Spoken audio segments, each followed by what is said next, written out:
Kami akan kembali mengajak Anda bergabung bersama rekan Fazila Khairunisa langsung dari Mabes Polri. Fazila, tadi sambungan kepada Anda sempat terputus. Bisa Anda jelaskan kembali apakah di sana ada bentuk dukungan kepada Basuki Cahayapurnama di sana? Ya, Marvin, berdasarkan pantauan kami, tadi memang ada beberapa perwakilan dari relawan Ahok yang sudah datang ini untuk mensupport dan juga mendukung pemeriksaan Ahok pada hari ini, pada pagi hari ini. Dimana tadi kami lihat ada beberapa orang yang memang mereka datang yang sudah disampaikan juga melalui pesan berantai bahwa mereka akan datang pada pukul 9 waktu Indonesia bagian Barat. Dan tadi ketika mereka datang, namun Ahok sudah berada di dalam tengah menjalani pemeriksaan. Dan saat ini pemeriksaan juga masih berlangsung. Kami juga masih terus menunggu hingga pemeriksaan ini selesai. Bagaimana nanti hasilnya, apa saja hal-hal yang ditekankan. Karena memang sebelumnya pada tanggal 24 Oktober 2016 lalu, Ahok juga telah mendatangi Barreskrim Polri ini untuk mengklarifikasi terkait dengan kasus dugaan penistaan agama yang dilakukan olehnya pada saat di Kepulauan Seribu dengan menyebutkan surat Al-Maidah ayat 51. Namun ini kali keduanya Ahok ditanya soal atau memberikan keterangan terkait dengan kasus ini, karena keterangan Ahok yang pertama pada tanggal 24 Oktober atas inisiatifnya datang sendiri ke Barreskrim ini dinilai masih kurang oleh kepolisian. Dan tidak hanya Ahok, kepolisian juga akan memanggil sejumlah saksi, yaitu Ketua MUI juga akan Ma'ruf Amin itu akan dipanggil juga untuk dimintai keterangan sebagai saksi. Dan saat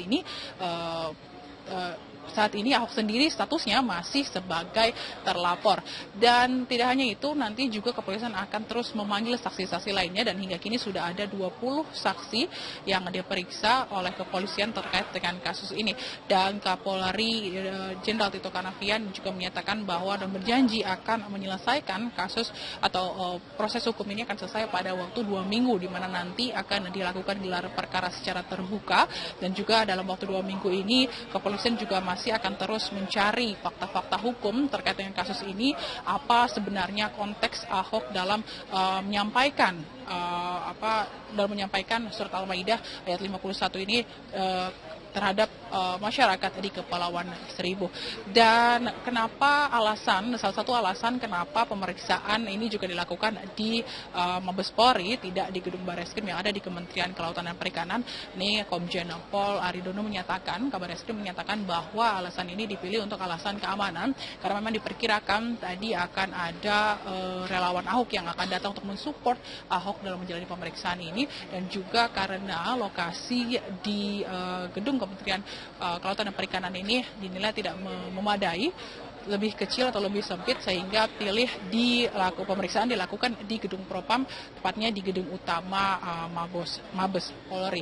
Dan tadi juga sebelum Ahok datang, itu tepat pada pukul 8 kurang lebih, ada beberapa tokoh yang datang, itu seperti ada Trimedia Panjaitan, anggota DPR Komisi 3, lalu ada Junimat Girsang, serta ada Prasetyo Edi selaku Ketua Tim Pemenangan yang menyatakan akan mendukung dan juga mengawal pemeriksaan Ahok hari ini, di mana ia datang memang khusus untuk mendukung atau mensupport Ahok untuk menjalani pemeriksaan hari ini. Dan berikut ialah pernyataan selengkapnya pada saat tadi Prasetyo Edi datang ke Barreskrim Polri.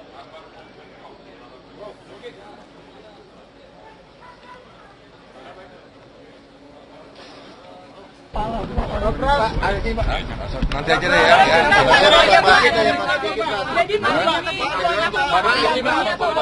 Saya kesini, saya sebagai ketua tim pemenangan Pak Ahok, juga saya sebagai rekan di pemerintahan untuk mendampingi Pak Ahok untuk diperiksa masalah surat Al-Maidah ini.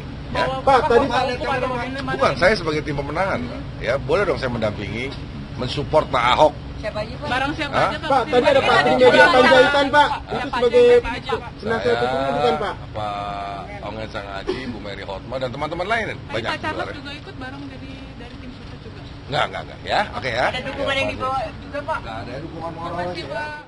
Marvin. Ya, Fazila, satu lagi, apakah tadi sewaktu Anda mewawancari dari Kabar Eskrim ataupun dari pihak kepolisian, begitu Anda mendapatkan konfirmasi siapa saja yang akan diperiksa selain Ahok terkait dengan kasus ini pada hari ini? Ya, tadi kamu mendapatkan informasi, namun tadi pada saat ditanya memang kepolisian menyebutkan hanya akan mengumpulkan beberapa saksi terkait dengan kasus Ahok ini, namun tidak menyebutkan siapa saja yang akan diperiksa. Namun kami mendapatkan informasi bahwa nantinya kepolisian juga akan memeriksa beberapa saksi seperti saksi ahli pidana dan juga ahli bahasa serta ketua MUI yaitu Ma'ruf Amin yang akan juga diperiksa terkait dengan kasus dugaan penistaan agama ini. Marvin.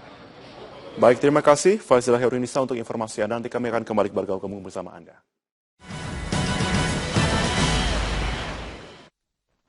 Anda kembali di Breaking News Metro TV. Pemirsa, saat ini kami ajak Anda untuk berbincang juga dengan pakar hukum pidana Asep Iwan Iriawan. Kang Asep, selamat pagi. Selamat pagi. Terima kasih sudah bergabung bersama kami. Tadi mungkin sedikit terputus tadi sambungan telepon kita karena sedikit kurang jelas tadi. Mungkin bisa sedikit dijelaskan juga bagaimana kemudian proses hukum ilegal yang idealkan begitu yang bisa berlangsung kali ini, seperti apa? Ini kan ada tuduhan, sangkaan bahwa Pak Ahok penistaan agama. Tapi sebenarnya bahasa hukum bukan penistaan, penodaan. Karena ini pasal ini adalah berkas pasal PNPS 165. Di pasal 4 jadi 156A itu ya. Nah, ketika pasal ini menjadi penistaan terhadap agama, nah apakah pernyataan Ahok 27 September di Kepulauan Seribu ini penistaan terhadap agama? Nah, sekarang kan polisi sedang dalam tahap penyelidikan. Ya, ketika penyelidikan ini artinya apa? Full bucket, pengumpulan barang bukti dan keterangan. Keterangan tadi bisa saksi, bisa ahli. Nah, sekarang apakah pernyataan Pak Ahok ini penistaan atau penodaan terhadap agama? Harus dilihat dong. Faktanya bahwa Pak Ahok ke situ jelas, cuman rekamannya ada. Nah, sekarang rekaman yang berkembang di masyarakat itu ada dua versi. Ya, yaitu versinya Buniani, ya. Buniani, saya suka nyebutnya Buniani, dan versi yang memang rekaman asli yang ada.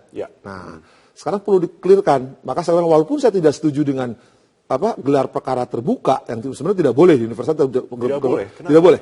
Ya aturannya, kita kan negara hukum diatur dengan undang-undang itu konstitusi. Ya diatur undang-undang. Nah, KUHP mengatur.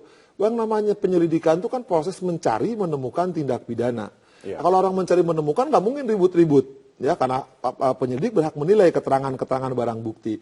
Tapi kan kita memahami apa yang dikatakan oleh Pak Tito. Pak Tito menyadari, kita waktu itu menjelaskan penjelasan Pak Tito, saya bisa menerima, ya. Kembali ke ajas manfaat, ya. Atau begini, dia mengatakan, kata Pak Tito, ini tidak wajar.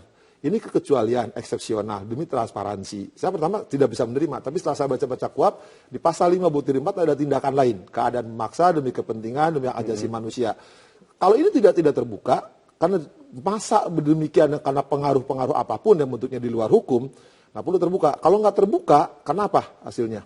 Nanti kalau misalkan Pak Ahok dinyatakan tersangka karena tekanan, Pak Ahok tidak dinyatakan tersangka karena intervensi. Nah, maka kalau nanti sidangnya gelar terbuka ini akan dilihat baik saksi, baik ahli, fakta akan kita melihat. Jadi nggak mungkin bisa bohong. Nah, jadi yang penting justru bukan di situnya. Ketika gelar perkara penyelidik sekali bukan penyidik menyatakan ini bukan tindak pidana atau tindak pidana, ya kalau tindak pidana Pak Ahok bukan tersangka. Tapi kalau tidak pernah Pak Ahok tersangka, jadi masih belum Kalau itu nanti diputuskan dalam tahap gelar perkara penyelidikan itu, ya semua masyarakat harus menerima, ya. Kenapa? Kita kan memantau. Yang saya khawatirkan ini tidak rasional masyarakat menerima. Tapi saya mohon masyarakat untuk rasional, tidak emosional, bahkan di belakang itu jangan ada transaksional. Ya, karena kepentingan personal tadi. Artinya apa? Biarlah prosedural ini berjalan sebagaimana mestinya, kita hormati. Karena konstitusi kita negara hukum mengatakan setiap orang di depan hukum sama, wajib menghormati hukum dan pemerintahan. Artinya apa? Ketika pemeriksaan ini, penyelidikan ini tidak bisa lanjut atau lanjut, siapapun harus menghormati hukum. Kalau nanti ada orang merasakan kehendak, merasa benar sendiri, merasa paling tahu sendiri, padahal yang berhak menentukan siapa tersangka atau bukan adalah polisi. Nah, kalau sekarang polisi tidak dihargai, bahkan sudah katakan dalam tanda petik ya, sudah menyimpang dari KUHP dan sudah terbuka, mau apa lagi? Padahal kita bisa menyaksikan, bahkan maaf dengan segala hormat, saya punya mahasiswa di 5 universitas, saya perintahkan supaya monitor untuk menjadikan bahan tugas kemahasiswaan. Itu, dan saya juga ngajak teman-teman guru besar, sampai guru ngaji, provokator, doktor, ayo kita monitor. Saya bilang, ini kalian memaksa, kudu apa? Supaya tahu nanti. Kemudian bagaimana bisa polisi agar tidak kemudian termakan dengan tekanan dari masyarakatnya seperti apa? Ya, saya pikir gini, polisi kan peduli amat intervensi, tekanan. Nanti kan akan dilihat ketika gelar perkara yang seharusnya tidak dilakukan terbuka, justru akan melihat semua. Ya kan polisi akan melihat keterangan saksi, keterangan ahli. Saya kira polisi dalam realnya aja. Karena apa? Penyidik itu ditetapkan fungsinya, tugas kewenangannya baik penyelidik maupun penyidik. Itu kan karena terbukanya. Karena serba salah. Kalau tertutup nanti disangka ada intervensi, ya, atau ada tekanan. Tapi kalau gelar terbuka, kembali ke ajas manfaat tadi kan, ini lebih banyak manfaatnya daripada mudaratnya. Artinya apa? Ketika polisi sudah profesional, sudah proporsional, nah kita diharapkan dari kita semua, anak bangsa semua, untuk tidak emosional, rasional semua. Kan ini langkuran nuansa hukumnya itu benar-benar hukum, tidak ada kepentingan di sini. Jadi saya kira polisi akan memahami. Saya kira tidak mungkinlah main-main di sini, karena kita akan memantau seluruh anak bangsa akan memelototi gelar perkara ini. Jadi sekali lagi itu yang penting nanti hasil sidangnya. Kenapa? Kalau nanti hasil gelar perkara, katakanlah misalkan Ahok bukan tersangka, bukan tindak pidana. Kok tidak berhenti di sini? Toh kalau ada bukti-bukti lain, katakan Pak Tito, bisa jadi ada duka lagi karena ini penyelidikan. Karena ini penyelidikan sekali lagi bukan penyidikan. Tapi sebaliknya, ketika Pak Ahok dinyatakan sebagai tersangka, ini bukan akhir. Ya karena penetapan tersangka sekarang malah jadi objek pra-peradilan. Masih ada pra-penuntutan, ada penuntutan. Bahkan mungkin di penuntutan dikembalikan sama kejaksaan. Karena ini bukti tidak lengkap, tidak meyakinkan. Bahkan tidak hanya itu, sampai pengadilan pun, kalau belum BHT masih ada upaya hukum banding, ada kasasi PK.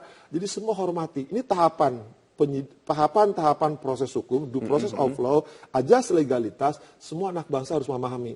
Terutama apa? Para komentator, para pengamat, untuk tidak membuat gaduh. Jelaskan kepada masyarakat, penegakan hukum tegak karena apa? Politik hukum.